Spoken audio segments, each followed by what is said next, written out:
showtime. Welcome to the show. I'm Brent, Holland, and oh baby, have we got a show for you tonight. We're going to take you on a journey tonight, folks, so settle in, get in your comfy chair, get the coffee going, the tea going, the juice going, or whatever. We're going to start out tonight on Lake Ontario. We're going to go through UFO sightings all along the lake bed, and also we're going to move north to Northern Ontario with none other than one of my favorite guys in the whole world, Michel Deschamps, is returning to Night Fright.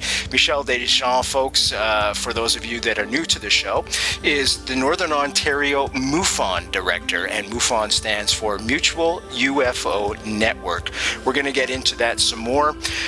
After we finish with Northern Ontario, we're going to do an about face and go right down to Roswell and discuss some revelations that have come through there in the form of top secret documents that have been revealed. They're called Majestic 12. Maybe some of you know them as MJ12.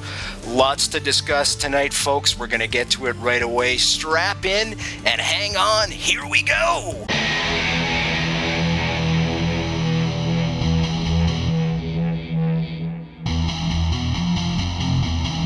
There is a time to question. There is a time for answers. There is a time to challenge. There is a time to speculate. There is a time for change. There is a time for truth. The time is now.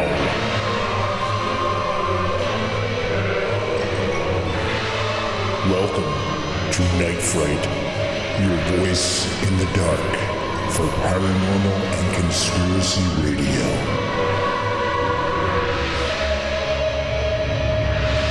And now your host, Brent Holland.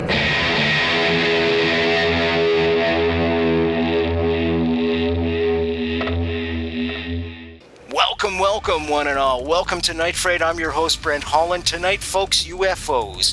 In particular, Michel Deschamps is here. He's the Northern Ontario MUFON Director, Mutual UFO Network Director. We're going to be talking about sightings along Lake Ontario, Southern Ontario, Canada, Northern Ontario. Then we're going to go to Roswell and look at some secret documents called MJ12. Some of you may know them as Majestic 12. But first, I want to welcome back to Night Fright one of my favorite guys, Michel Deschamps, all the way from Sudbury, Ontario. How you doing, Michel? Not too bad, yourself. Very, very well. Michel, do you have headphones, by the way? And speak. I've got some, but... Do you have a speaker mic like I do? No, I don't. Okay, so we'll just go this way. Folks, we're doing this via Skype, so bear with us. There could be some technical difficulties as we go along. Michel, let's jump in right away. How did you get involved with UFOs, and how did you become the UFO MUFON Director for Northern Ontario? That's quite an achievement. Well, my interest started way back after I was 9 years old. What happened was I had a sighting when I was 9, but it wasn't confirmed for years later. And I started looking into the term flying saucer, actually at the time in 1978. My first sighting took place in 74. A bunch of other things came out, like Project UFO, which aired on TV. And it got me going where I decided to pick a topic and say, well, okay, let's choose something that I'm gonna be researching profoundly as far as I can take it. And that's how it started with UFOs. And how did you get involved with MUFON? I mean, that's an international community of UFO network, as I said before at the outset. It's got some stunning people involved with folks like Stanton Friedman and our very own Dan Aykroyd's. Yeah. Well, that ensued quite a few years down the road, where I investigated a landing case on Manitoulin Island near a small town by the name of Spring Bay. And I filed a report, managed to get some pictures of the site. The landing site actually was still visible like 3 years later after the event. And as I turned in my report to Mufon, Ontario, they turned to me and said, how would you like to be a provincial section director for Sudbury? And I had never had a position of director, or much less anything else. And I don't really have anybody working under me. But because nothing else was being done about UFOs in the area, I decided to take on the position. Fair enough. Okay, so Manitoulin Island, folks, as you remember, fans of this show will know that we did a show not too long ago that emanated primarily about a story called the Daniel Dodge Mystery. And if you're not familiar with that story, www.nightfrightshow.com. Just click on the archives. Perfect place for you to download that show. That was done on Manitoulin Island, and that is approximately an hour and a half west of Sudbury. So Sudbury is about 3.5 hours north of Toronto, just to orientate you. And then if you go west another hour and a half, you'll run into Manitoulin Island. Now, Manitoulin Island has something very unique about it, and that's the fact that there is an Indian reserve, a native person's reserve on the island. And Michelle, let's talk about that a little bit, how the natives, I mean, these legends of sky people, UFO sightings on Manitoulin Island, they go back millennia. Can we talk a little bit about some of the sightings? Well, one particular sighting that somebody reported a few years back was a central object that was being like sort of encircled by some smaller satellites. And the lights would go in and out of the mothership if it was a mothership. And that was one particular sighting. Sightings do go way back, and I actually spoke to one of the band members, and one of the young ladies there actually remembered her grandparents had had a sighting. Sky people is in their folklore, and they have no second thoughts when it comes to UFOs being real or coming here and making their presence known. Now, I understand that just on the weekend as well, you were meeting with a First Nations person, and they had a sighting to tell you about as well. How did that go, Michelle? Now, that went pretty well. I actually have a previous sighting report of his in audio, which is located on my website. You want to give that website URL? Yes, it's www.newforce.com. It's N as in Normand, OUFORS. It stands for Northern Ontario UFO Research and Study.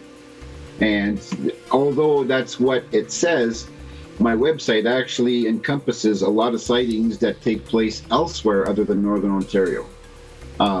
It's basically based on news clippings I found in the Sudbury Star, the Sioux Star, the Timmins Daily Press, Kirkland Lake Northern Daily News, and the North Bay Nugget. So these are documented cases then. I want to get to a lot of those in a few seconds, but first I want to hear what happened on the weekend, just from a personal point, because this is a new one for me. We haven't discussed this one before. What were the revelations he brought forth?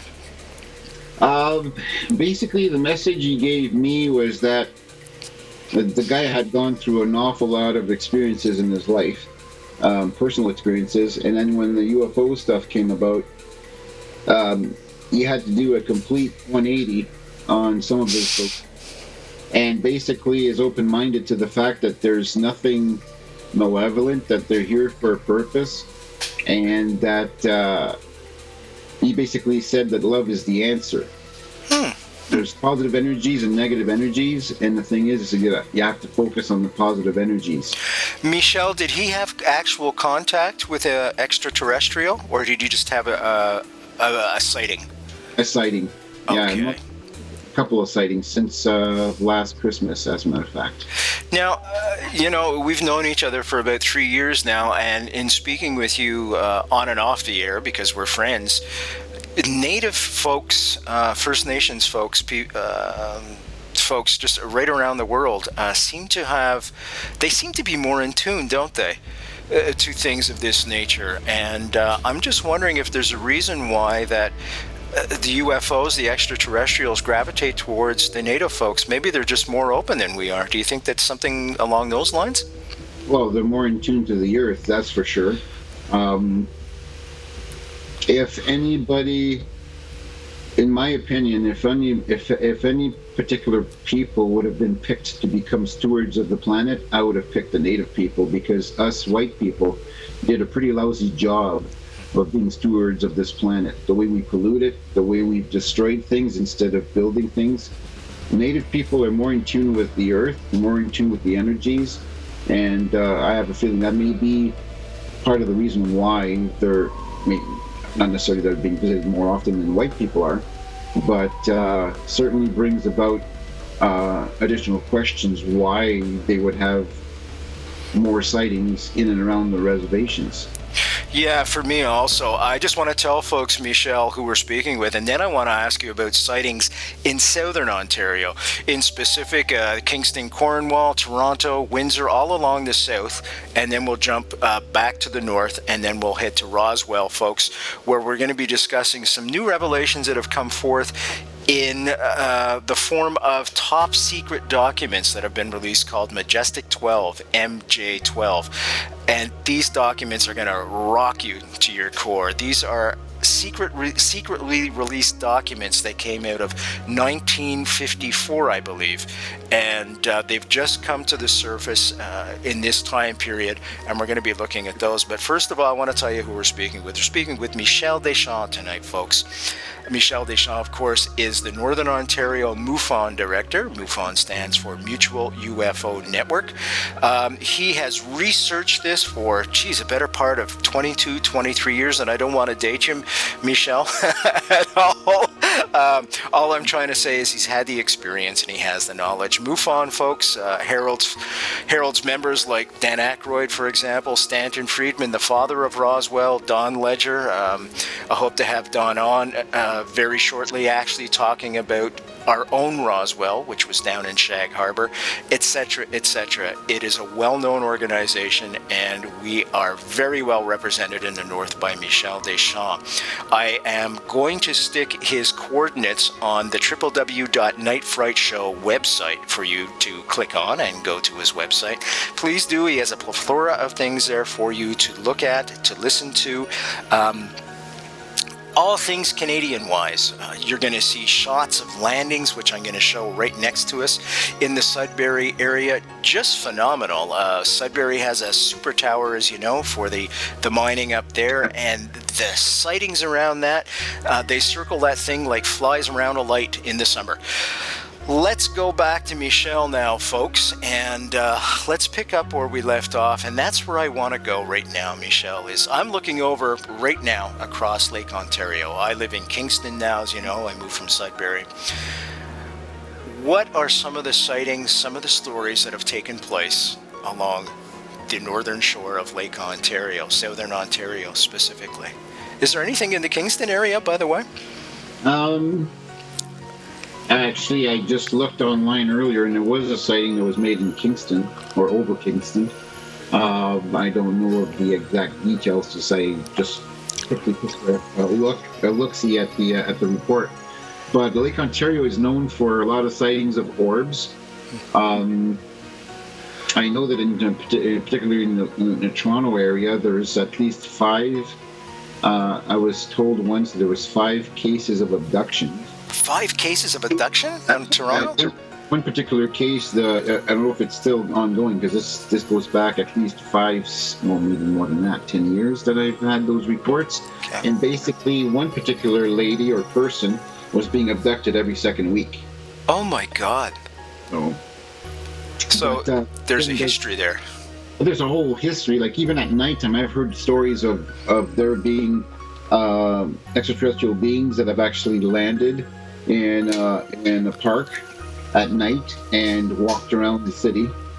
I've heard of another unusual report down in the subways where these bluish creatures wearing parkas had been seen by 2 ladies I think their father was higher up at Inco, actually, as a matter of fact, and I heard the story third hand years ago.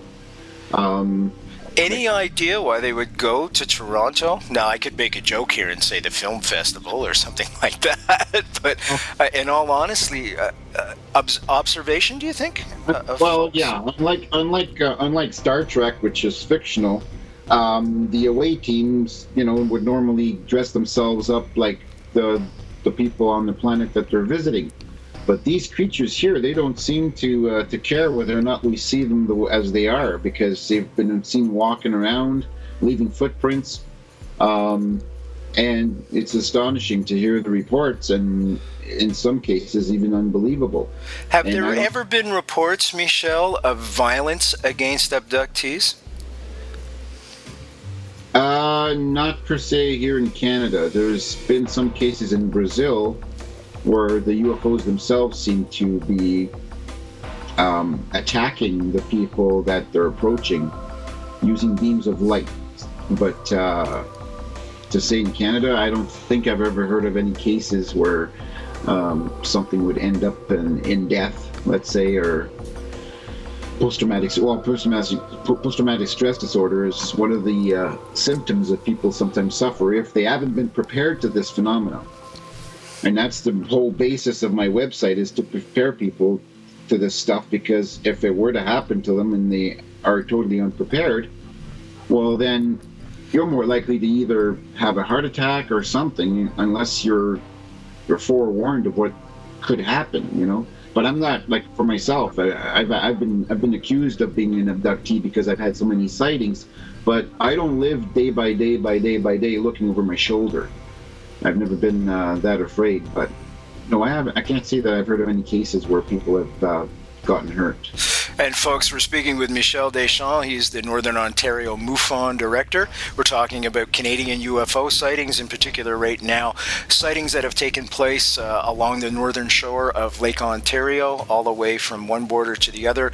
We're talking about sightings that have taken place in Northern Ontario as well, and we're going to be talking about Roswell, of course, very shortly, and some documents that have come to light, top secretly released documents called Majestic 12, and these were sneaked out of the government, the U.S. government, and it seems that the U.S. government has known about this alien phenomena since 1947, the Roswell crash. We're going to be getting to that. If you're just joining us, folks, there's lots of time left, lots and lots of time. Settle in, relax. This show, folks, is centered around a website called www.nightfrightshow.com. You'll see it running across here. The idea behind the show is to give a voice to those that are doing research in paranormal, doing research in conspiracies, a Canadian voice. Very important. This is the only show that gives a voice to Canadians en masse, and I say that with all pride, and it has turned out to be the #1 Canadian-based show of its genre, and that is done. It's a volunteer show. If you want to make a donation, folks, well, tell me it wouldn't be appreciated. It'll help pay for lights. It'll help pay for headphones, computers, cameras. Oh, there's so much stuff. It all comes out of my own pocket, and I could really use some financial help just to buy software, for example. We're trying to get some speakers. I say we, but it's really me. I'm trying to get some speakers to do a proper audio editing. Right now I'm editing on $10 little junky speakers. So it is a plea for some funding, donations. You can make a donation right on the www.nightfrightshow.com website. Now, as I said before, this is to give a voice to Canadian paranormal researchers, a voice that somehow our national broadcaster has omitted. And I think to great dismay, because there are a whole plethora of researchers out there, filmmakers of the paranormal genre. There are a whole plethora of folks that are doing great work in terms of writing books, etc. They do not have a voice.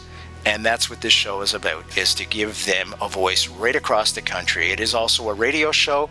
It is broadcast through 80 stations right across the country, but through the university network.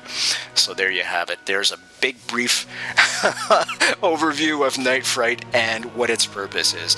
I want to go back to Michel Deschamps. I want to go back specifically, Michel, to a possible crash landing. I think it was you had mentioned once before in the Paris Sound District.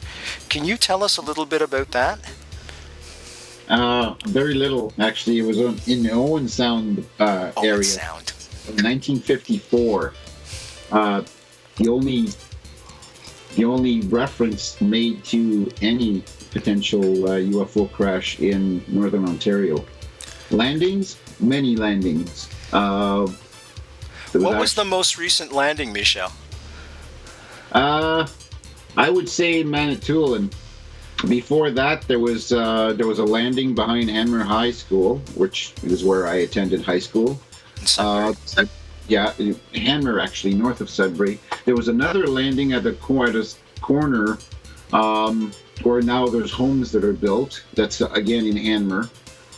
But there's been some really weird things, actually. In Elliott Lake, for instance, a few winters ago, somebody would snowshoe to a lake and they'd come across this 25 diameter cookie cut thing right in the snow that would go down 3 to 4 feet in the snow and right down to the grass.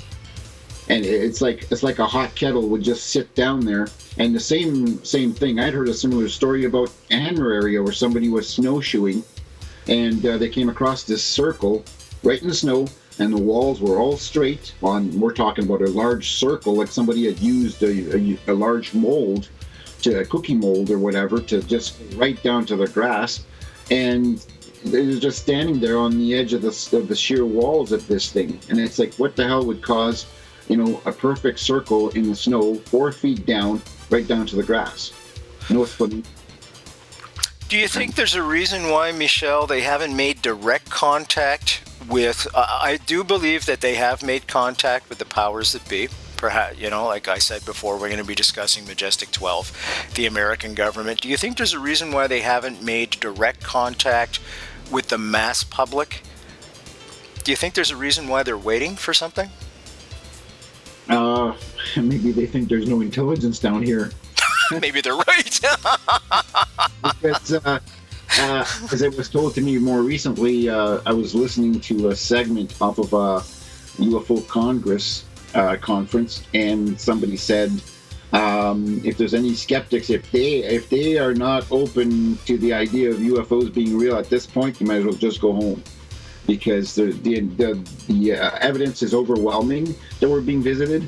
And never mind the newspaper accounts and the anecdotal accounts. When you look at the physical evidence and what's been collected, maybe the dissemination hasn't been done properly, which is why a lot of people are still skeptical. Just like if the information is sat upon and not shared, that's one of the reasons why. Per se, I don't do my presentations under the auspices of MUFON, because a lot of times, one particular time, I've sent my report in, and it just sat there, and it never was used for education. I go into schools, and I speak into schools and university. Well, at least Laurentian is paying me now once a year to go there, at the Bible Studies building, and so I do my part. But I haven't really heard of anything about MUFON going around using the information. They want to solve the mysteries for themselves, and that's not fair. Michel, let me give you a plug right now. Let's plug yourself, because I was going to bring the fact up that you do go around and give seminars, and you are available to folks that are listening right now, right across the country, either on radio or on television. Tell us a little bit. By the way, folks, it's Michel Deschamps. He's the Northern Ontario MUFON director. He has a wonderful presentation that he goes around to educational institutes or anybody that wants it. He's even done private parties to talk about UFO sightings in and around Northern Ontario. Can you tell us a little bit more how people can get in contact with you, for example, and the content, the certain things that you do talk about in your presentation? Well, they can go to my website, which is, we mentioned it before, www.newforce.com. And NUFORCE simply stands for Northern Ontario UFO Research and Study. So you go there, and anything that's in blue is a link, and that includes my name. My full address is there too, and my phone number. And it's already worked. It's worked many times. I've just received in the last couple of days a sighting from Dowling through somebody's iPod. They text me a sighting report of a greenish light that shot straight up from behind the trees. I get lots of reports like that. I have audio clips. My website contains the highest number of UFO-related beings that have been spotted throughout the world, which has never been found on any other website. I also list just a sampling of the crop circles, going from the basic circles to the more complex patterns, just to give an idea of what has happened. And all these things, Michel, are included in your presentations when you go around? Well, so far the presentation, basically, I focus more on physical evidence. I have a little clip I took off of a documentary where it shows soil that's been affected by a UFO landing, and the soil doesn't absorb water whatsoever. Really? And it floats on top of they place the soil, the UFO affected soil, in a platter with water, and it floats. Water does not go in, doesn't absorb water whatsoever. Then they took the regular sample that was not part of the actual landing pattern, and the soil goes right into the water and turns into dirt and like into mud. So it's like there's physical evidence right there. Also, they show how seed germination will take place in soil that's normal, but won't take place in soil that's part of the landing ring or whatever landing site has been found. And it's recurred over time and time again. Like Manitoulin Island had a sighting, a landing way back in the 70s that was investigated by the OPP, and the ring that was maybe 5 to 6 inches thick, but 20 feet in diameter, lasted for 15 years where nothing grew there. And so you're talking about physical effects that are not reproducible in the lab. They can't be readily explained by, some guy going in there with a dirt bike several times over. Like the landing that I investigated looked like two donuts, where it's not, two donut-shaped indentations, but what it was, in fact, it was 3/4 inch gravel layer on top of limestone, but the two areas where the UFOs landed, there was two objects, later found out, the gravel was blown away, leaving these two depressions or indentations looking like donuts. And I've had people come to me and say somebody with a quad or a trike would do like circles or a snow machine, and it didn't make any sense, because the odd thing was when it was fairly fresh. See, that landing took place in the fall of 1990. I only got there in 1991 in June. And you needed a scraper to scrape the gravel and the sand right off the limestone. Something was holding it together. I didn't take any samples, but I couldn't visibly see any glue, any residue that would hold the sand together along with the gravel. And the funny thing is, because I get the news clipping, or I used to get the news clipping service from Arkansas, 11 years later, in a place called Denver, North Carolina, the same freaking pattern was found on a very, very frequently traveled road that led to a manufacturing plant.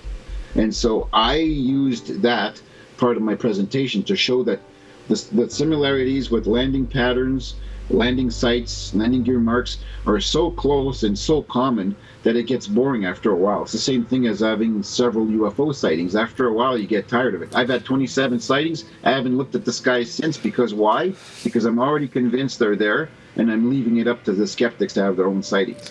So, Michel, you've seen these templates over and over and over again. What's your analysis? Any speculation as to why they would gravitate towards those areas? Well, seclusion is what comes to my mind, because somebody had once claimed that the landing case that I investigated on Manitoulin must have been a hoax. But the funny thing is, it was located a 1/4 mile into the woods, out of sight from the main road, and you would have had to be in the property, behind the trees, in this clearing, in order to see it. If you're going to create a hoax like that, you would have placed it in plain sight, where everybody was going to see it. But Yeah, this that's was what I would think. And it was on somebody's property that they would check once a week, and that's how they came across the two donut-shaped indentations. So hoaxing, by the way, I have to mention, hoaxing is very small. Less than 1% of the cases is hoaxing. People think it's more prevalent than that, but it's not. And there's a lot of things about that has to be clarified. Whether, like, how much is hoaxing, how much is psychological, how much is astronomical. I mean, when Project Blue Book did the study of 3,100 sightings, and before it closed down, or when it closed down, there was an accompanying letter that basically said, well, only 3% of the sightings were unexplained, were unknowns, like real unknowns. Only 3%. That's what they said in the letter that accompanied Project Blue Book at its closure. Now, because they didn't expect anybody to actually look at Project Blue Book and do a research. Well, Stan Friedman did a research on that, and it turns out that the unknowns turned out to be 23.5%. which is a lot more significant than 3%. Because 3% is easy to brush underneath the rug, you know? When you're dealing with 23.5% of all sightings being totally unknown, that's amazing. Now they said, well, how are you sure that these are unknowns? Could they just not be cases where there's insufficient information? He says, if you look at the pie chart, there's actually a separate category where it was insufficient information. And because they had insufficient information, they could not classify those as unknowns. The unknowns were thoroughly investigated, and it turned out to be 23.5% unknowns. And I still will state to this day that most of the sightings, if we were to gather all the sightings together, that I'm willing to bet 100 to 1, that still to this day, 23.5% or more of the sightings are real unknowns. Wow. That's how often they come down here. That's how often the sightings occur, whether it's in Canada, Uruguay, Venezuela, Israel, or even Australia. I mean, there's a sighting that takes place every day for each day of the year somewhere in the world. And that's a known fact. It's a known fact if you're willing to look at it. And I think that a lot of researchers, especially maybe the ones who have never had a sighting, that are not going to look in that direction to say, well, yeah, sightings are occurring on a daily basis.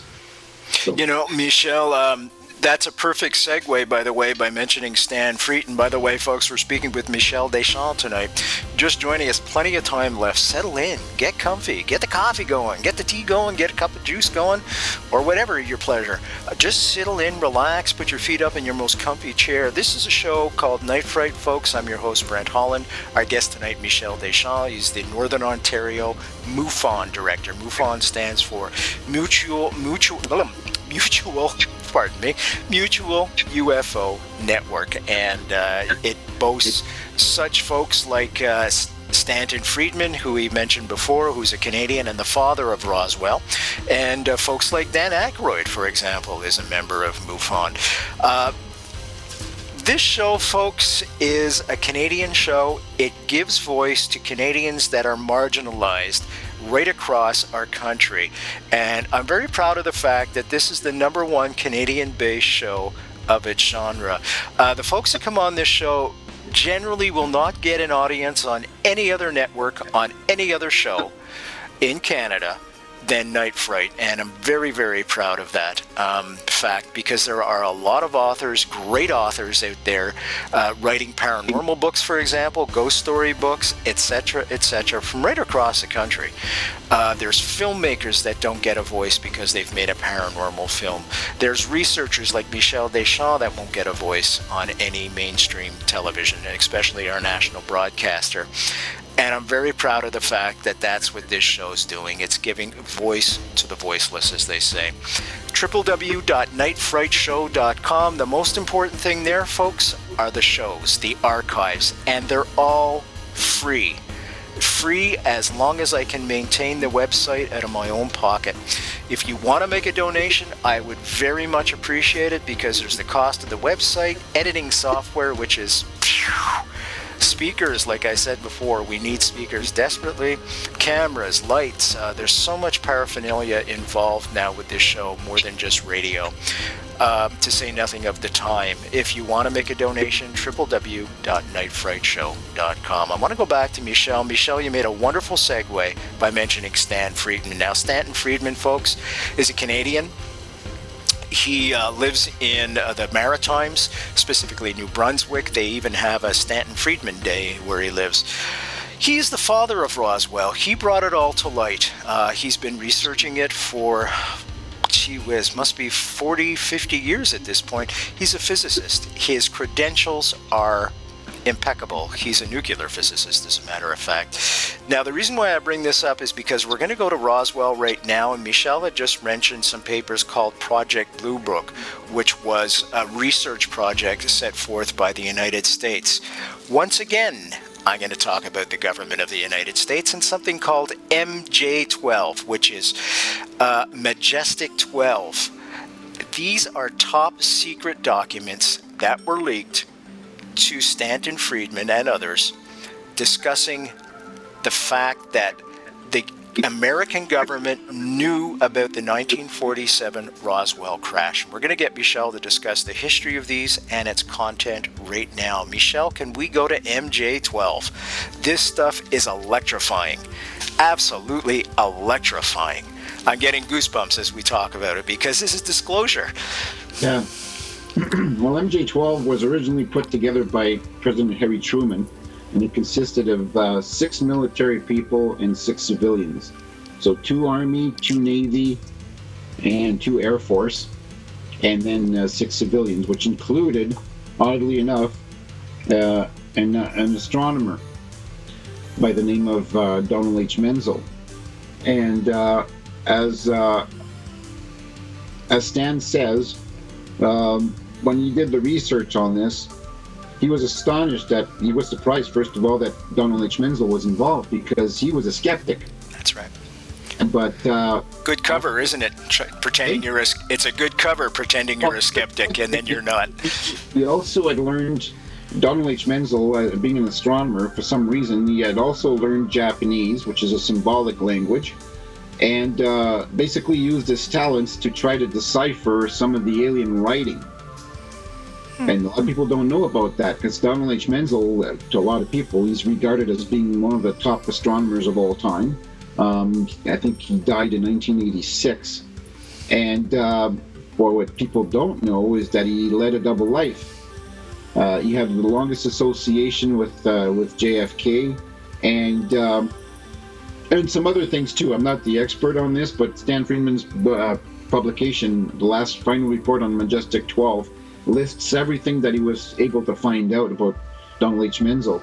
And it was amazing. Then he realized that it made sense that this guy would be part of the MJ12 at the time because he was able to write fictional stories too and was able to debunk, like in the public's eye, debunk UFOs.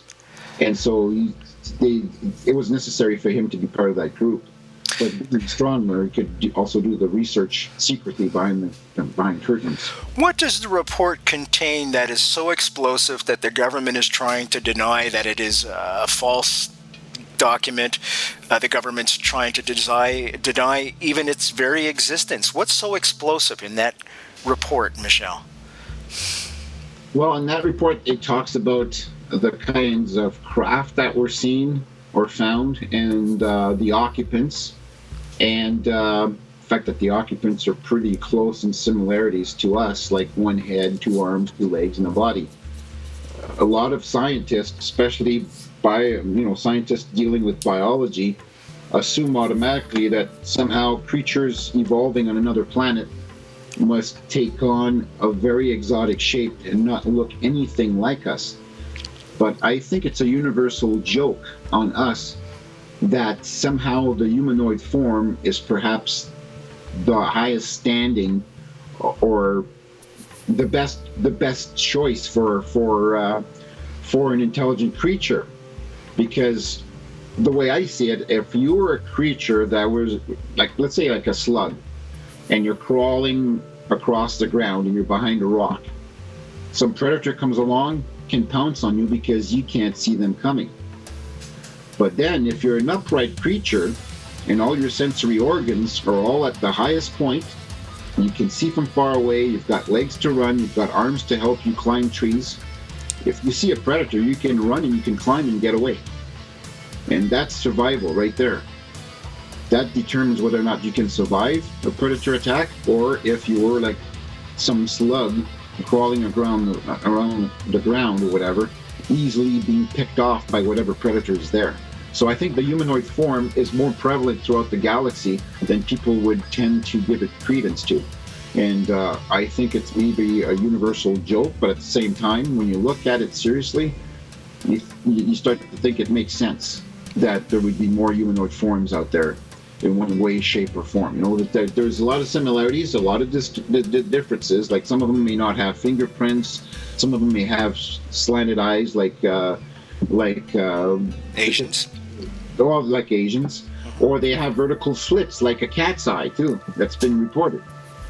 So you're telling me that there's more than one species of aliens. Now, with those many different species of aliens, are there predators involved? You know, I think of the movie Aliens. That certainly was a predator. The movie Predator. There's an alien that was definitely a predator. Yeah. Well, I for some reason, this is what's so funny about these creatures. They somehow have divvied up the planet amongst themselves. In Norway, in Europe, you find the more Nordic-looking type people, whether performing the abductions or being seen. In America, you've got the little grays, or sometimes the tall grays. You've got them that they go between 3.5 feet tall to over 6 feet tall. In South America, you've got the reptilians. Yeah. You've got other creatures too. I mean, I've had to divide the creatures into two groups.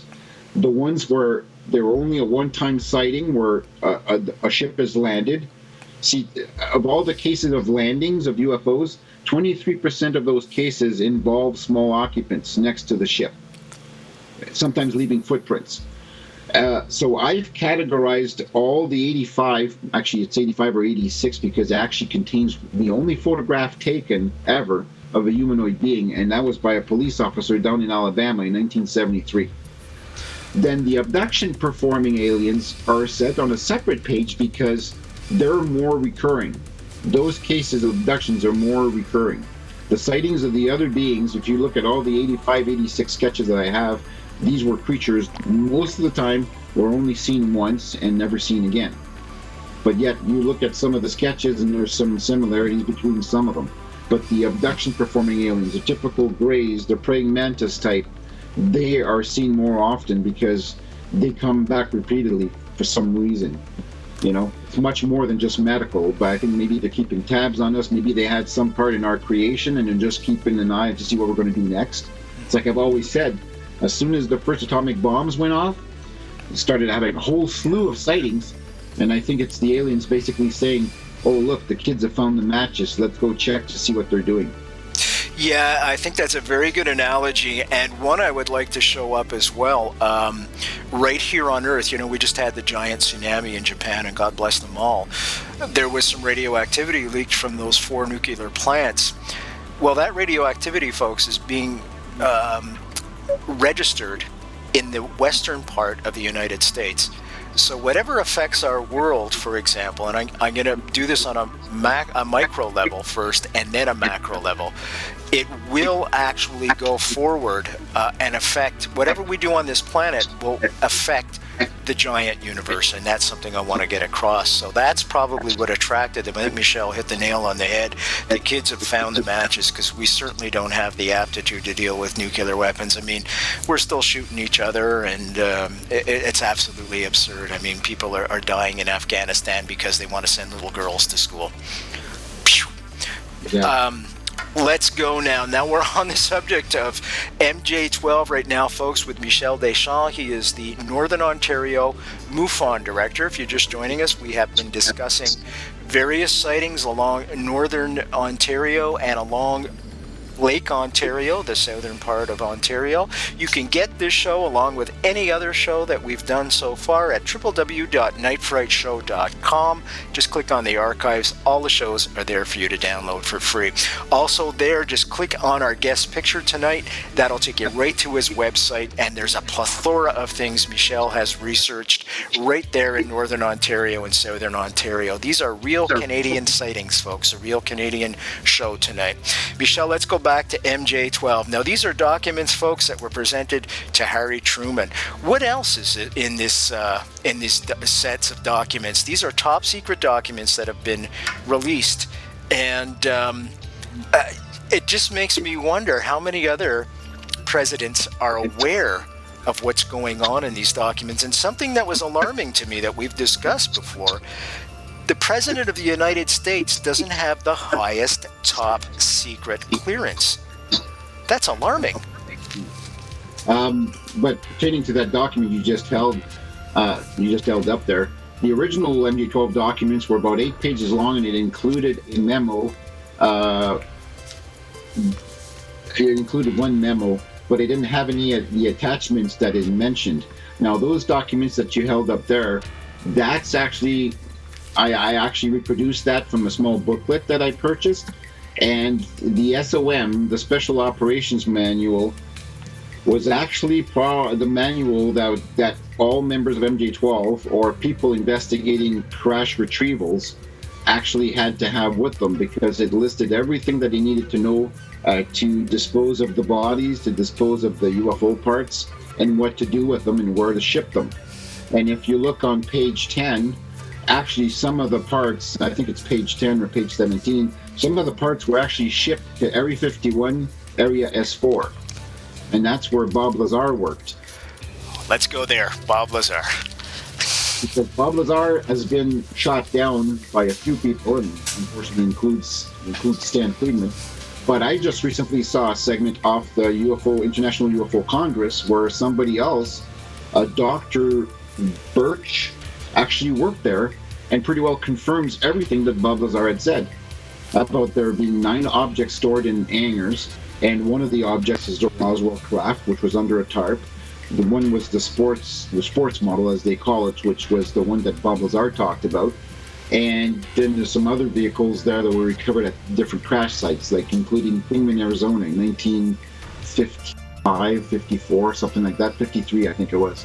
And so Area S4 is located 15 miles southwest of Groom Lake, which is why I guess a lot of people have this misconception that the UFOs are actually stored at Area 51 when they're actually stored at Area S4.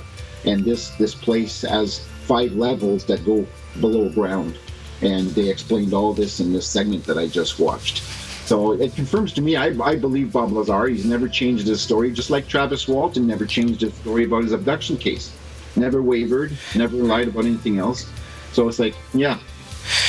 Michelle, you mentioned Papoose Lake, just outside of Area 51 where the crafts are stored. Fans of this show will know that I had the Canadian Defense Minister on, he's retired now, Paul Hellyer, and he was saying that he believes that the aircraft, the Arrow, there was one left, and that's being stored also at Papoose Lake. So there's another revelation for us to Area deal with. 51. Yeah. Because at Area 51, they also have MiG-29s. They have, that's where they would test all these other jets to see what they can do to bring them down or whatever. It's maybe an extension in a way of the Foreign Technology Division, which was at Wright-Patterson Air Force Base, or probably still is. And Wright-Patterson Air Force Base, in fact, also had some UFO parts cataloged, archived there, because God, I wish I would have had a VCR. I think I mentioned this to you once before, where Dateline NBC was doing a report on computer hackers, and they had this computer hacker on his computer, and the camera, the television crew and their camera was aiming at the computer screen. And this kid, well, it didn't really show his face, I don't know, it could have been a kid or a young man, actually punched up a few things, and next thing you know, you could see Wright-Patterson Air Force Base there, and it had UFO part cataloged in the millions. And if I would have had the VCR, it would have proved right there that they have UFO parts completely cataloged and listed and archived at Wright-Patterson Air Force Base. And that's where ATIC was located. That's the Air Technical Intelligence Command, something like that. I may get the words wrong, but those were the people that actually from Project Blue Book that were first investigating UFOs back in the 50s and 60s. That's where Project Blue Book originated from. It was ATIC at Wright-Patterson Air Force Base. Now, Michel, by the way, folks, we're speaking with Michel Deschamps tonight. He is the Northern Ontario Mufon Director, Mutual UFO Network. Dan Aykroyd's a member, for example, Stanton Friedman, who we've been talking about back and forth. He's the father of Roswell. Now, you can get all his information, by the way, folks, www.nightfrightshow.com. Just click on his picture associated with tonight's guest. You can even get this show, if you're just joining us now, and listen to it in its entirety. We talk about sightings right across Lake Ontario, Southern Ontario, Northern Ontario. Now we're dealing with Roswell. And something called Majestic 12. These are top secret papers that were released to Harry Truman. Now, Michel, when we talk about these bodies, the rumor has it that there were bodies found at Roswell. Some were in various states of dying, some were alive. You're just pure speculation, your own opinion, that's all I'm after right now. I just want your opinion, your speculation, your analysis. Do you think these alien beings are still living at Area 51, if there's any that have survived, or do you think they've all passed on? I'm not so sure, because in some of the races, their lifespan can go as much as 350 to 400 Earth years. Really? Yeah. That's one of the things one of the details that I managed to get when they had a special back in 1988 called UFO Cover-Up Live. And as a matter of fact, on my website, I have some blueprints. Well, they look like blueprints of an autopsy that was performed at Wright-Patterson Air Force Base. And it basically says that these creatures, well, some of them, not all of them, their lifespan is between 350 to 400 Earth years. So they are obviously able to travel in space a lot longer than we are. And but then that's a whole other thing. We've talked about that before. I don't think they travel back and forth to their planet. They have bases all over, including the backside of the moon. Which makes sense to me. I mean, if you're going to keep a close look on your neighbors, who seem to be the more violent type in the universe, and that's us, because we're dealing with tribal warfare every single day. I mean, we're willing to kill each other for a pair of Nikes, for God's sakes. Yeah. So, we're the ones who should be. That's why the aliens don't stick around that long. If they land and they get spotted, they get back in their ship and they take off. Yeah. Because they've had firefights in Cambodia during the Vietnam War. There's one case in particular where a ship landed and the platoon came upon the ship, and there was a firefight that ensued. And the same thing happened in the States in some of these crash retrieval sites where people on both sides actually died. That's the first I've heard of this. I didn't realize that.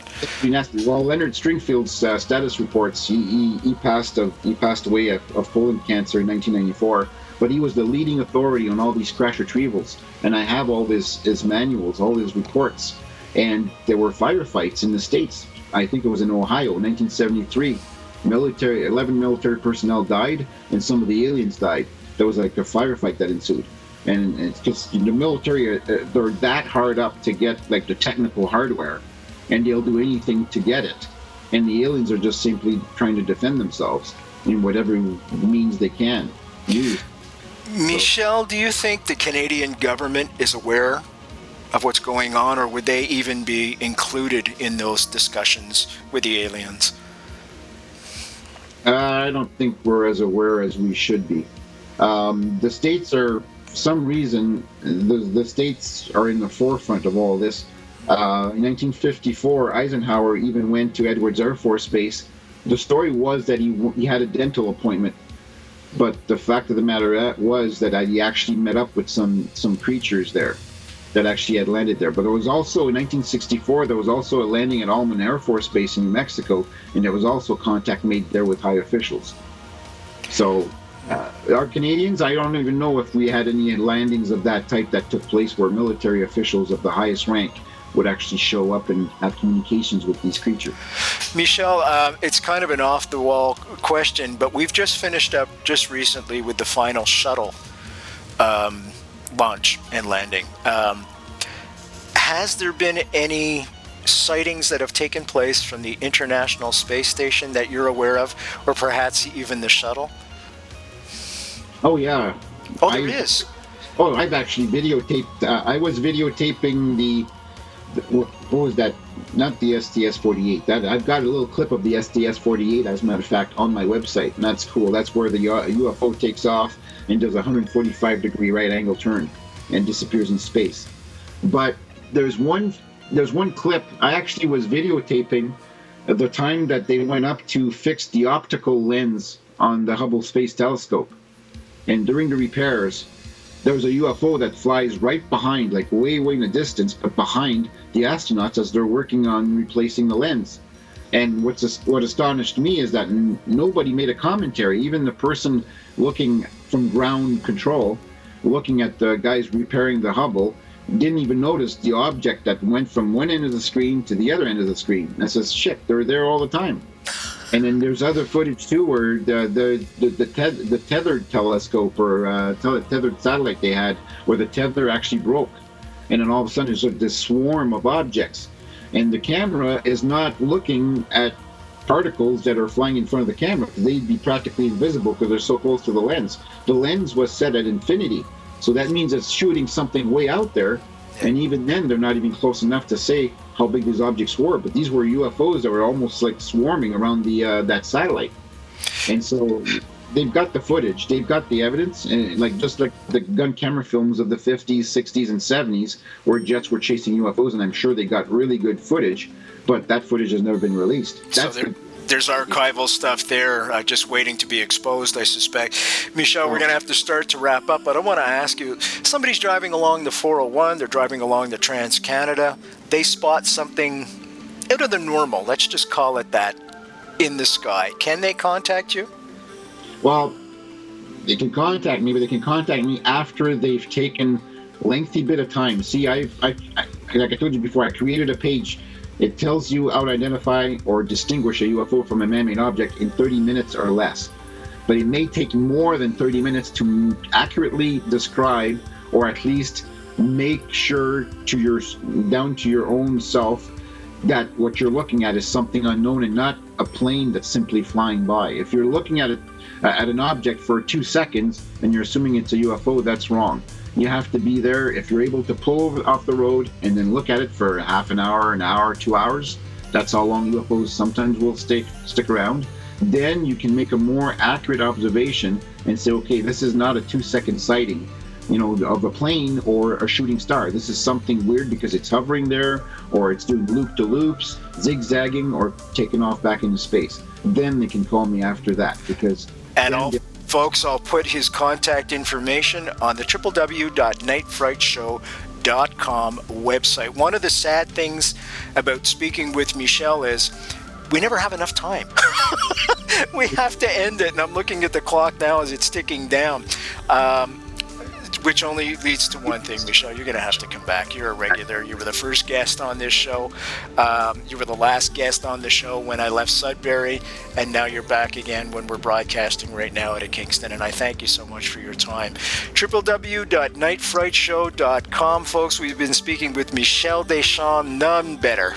For Canadian sightings, none better than Michel Deschamps. He is the Northern Ontario Mufon Director, Mutual UFO Network.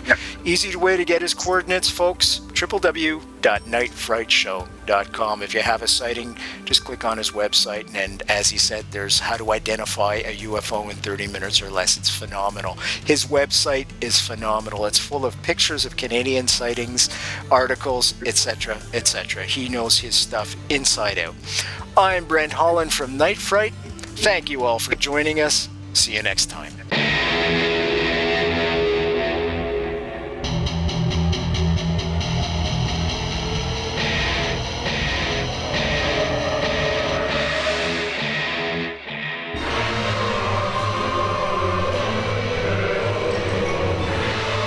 You're listening to Night Fright and your host, Brent Holland.